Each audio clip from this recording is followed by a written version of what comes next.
Olá pessoal, tudo bem? Vamos continuar então com o nosso conteúdo, né, o conteúdo programado para o segundo ano do ensino médio.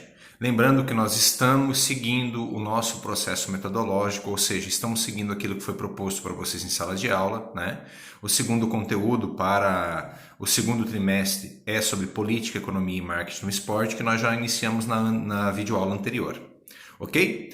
Não se esqueçam, sempre acompanhem, deem sempre uma olhada, já olhem o material que está para vocês ali para a gente poder ir discutindo. Bom, na aula inaugural sobre esse conteúdo, nós conversamos sobre como certas situações, políticas, econômicas e o processo de marketing envolvem também as áreas esportivas. Como isso também é vigente dentro da área esportiva e não é algo atual, ou seja, isso já faz parte do processo histórico da humanidade em utilizar práticas esportivas ou práticas similares como uma forma de propaganda de um sistema, de um governo ou de algum indivíduo em questão. Nesse caso, quando a gente pensa numa situação dessa e fala sobre o período contemporâneo, fala sobre hoje em dia, a gente sabe que as empresas, a indústria do esporte, ela está muito ligada à indústria do comércio. Então, diferentemente da utilização dela como uma forma de marketing para uma situação política ou uma situação relacionada à defesa de um determinado ideal, uma ideologia sistêmica, ela está ligada também ao mercado. Então, por isso, as grandes divulgações, as grandes propagandas de empresas que hoje norteiam a prática esportiva. Mas para a gente entender um pouquinho melhor disso, eu comentei com vocês sobre uma política do antigo Império Romano, chamada política do pão e circo, que era uma política aplicada naquele período justamente para influenciar as pessoas numa relação de decisão, numa forma de pensar. Bom, a política do pão e circo ela acontece durante o processo do Império Romano. É essa política que dá norte às construções de grandes centros, como o Coliseu, por exemplo, grandes teatros como o Coliseu, onde aconteciam as situações das gladiações, das lutas que aconteciam lá, mas acontecia todo um teatro em volta disso também. De certa forma, esse tipo de política foi utilizado no Império Romano como uma forma de espetáculo, também vinculada a uma ideia de espetáculo esportivo, mas como uma forma de diminuir as tensões sociais que aconteciam naquele período. Da mesma forma, essas políticas são aplicadas hoje. Essa forma de entretenimento de massa ela é muito aplicada e é utilizada através da aplicação do esporte. Mas para entendermos um pouquinho melhor essas relações, vamos nos ater a uma prática que é muito comum da humanidade, por exemplo, a prática das Olimpíadas. Bom, a prática das Olimpíadas atuais, elas divergem um pouco da ideia das Olimpíadas que foi passada no período do Império, ou melhor, no período da Antiguidade Clássica Grega, uma vez que as Olimpíadas têm origem na Grécia. Que diferenças nós podemos apontar em relação às Olimpíadas da Antiga Grécia das Olimpíadas de hoje em dia? Bom, vamos pensar um pouquinho então historicamente como as Olimpíadas surgem na Grécia. Bom, as Olimpíadas na Grécia elas surgem como um movimento religioso. Essas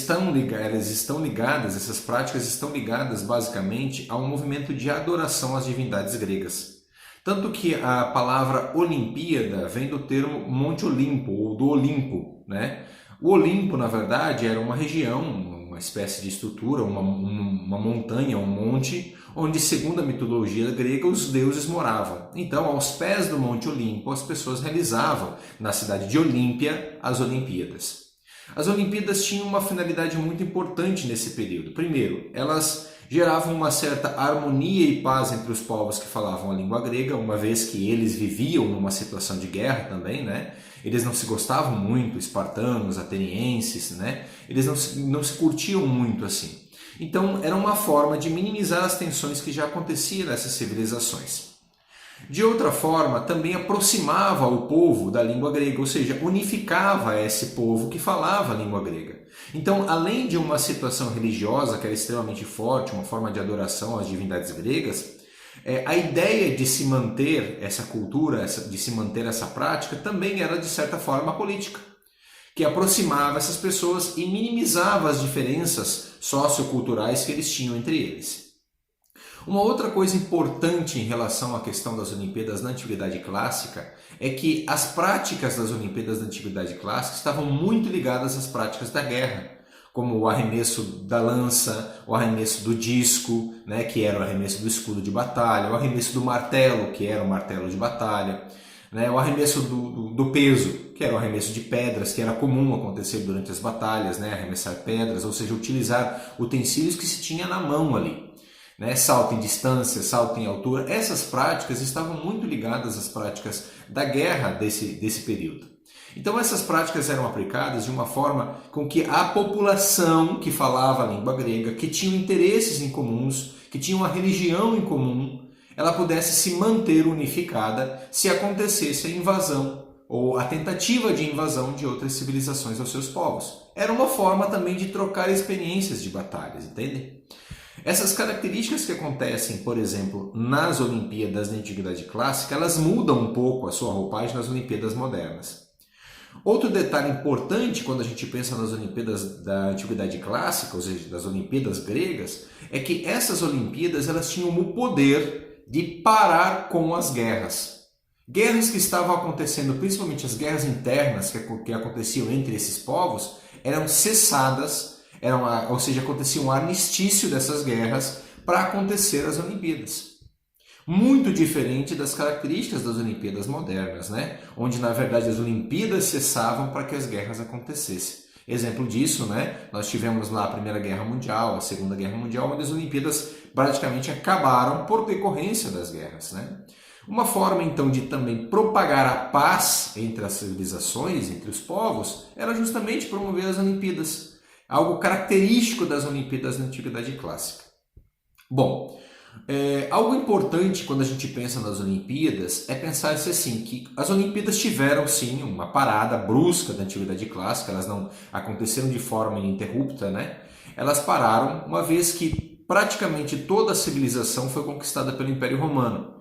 E quando o Império Romano se converteu ao cristianismo, toda a manifestação do politeísmo, no caso a civilização grega acreditava em vários deuses, então a religião era uma religião politeísta.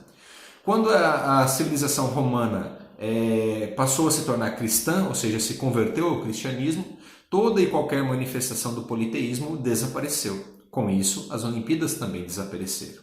Elas só retornaram, né, as práticas das Olimpíadas só retornaram no período moderno com um senhor chamado Pierre de Coubertin, ou Barão de Coubertin, que era um francês, historiador, né, da cultura grega, e que, estudando as culturas gregas, identificou essa prática das Olimpíadas e começou a incentivar que as pessoas desse período começassem a praticar um movimento parecido, né? Então teve uma adesão pequena, uma baixa adesão nesse período, ficou restrito à comunidade europeia de então, para que então durante o processo ela gerasse e acontecesse da forma que nós encontramos hoje as Olimpíadas, né? Um grande movimento social humano que tem o objetivo de integrar, de internalizar e integrar as pessoas, aproximar as pessoas na prática das relações esportivas.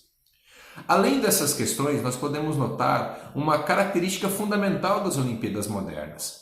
Elas mudaram a sua roupagem, né? Elas perderam aquela característica fundamental do período da Antiguidade Clássica, principalmente no período contemporâneo. Ela começou a adotar essas características, né, da prática das Olimpíadas modernas, começam a adotar outras formas estruturais, dependendo do contexto histórico em que vivemos, para de certa forma se aproximar ao campo político e ao campo econômico atual. Então essa nova roupagem das Olimpíadas tem uma característica voltada a essa mudança do contexto social também. Nós vamos discutir então nas próximas videoaulas um pouco melhor como essas mudanças econômicas, essas mudanças políticas interferem também e são utilizadas ou utilizam as Olimpíadas como uma forma de plataforma, de venda, de marketing social para as pessoas. Tudo bem? Fiquem atentos então, gente, aos conteúdos que eu posso estar postando. Provavelmente essa semana eu já posto mais uma atividade. Lembrando que, senhores, já é segundo ano no ensino médio. Por favor, não dá mais para mim ficar aceitando atividades de Ctrl+C e Ctrl+V da internet. Segunda coisa, não dá mais para mim aceitar atividades sem o básico necessário daquilo que é uma norma de diretriz básica, que é uma letra do tamanho 12, ou Time New Roman ou Arial a fonte. O texto precisa ser justificado, ou seja, acertar as margens direita e esquerda do texto.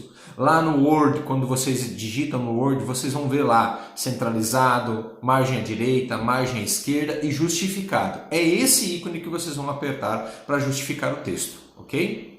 Selecione o texto e apertem lá. E depois, é claro, pelo amor de Deus, gente, vocês precisam escrever todo o parágrafo com um espaço iniciando o parágrafo. Isso é norma básica, ok? Então comecem a se integrar a esses conteúdos. Eu fui um pouco mais maleável em relação ao primeiro conteúdo, porque era um conteúdo de trabalho bem superficial, que era o resumo do conteúdo anterior, para vocês irem se adaptando, mas a partir de agora eu não vou mais aceitar dessa forma que vocês estão andando, ok? Fiquem atentos então, nos vemos na próxima videoaula, um abraço para vocês.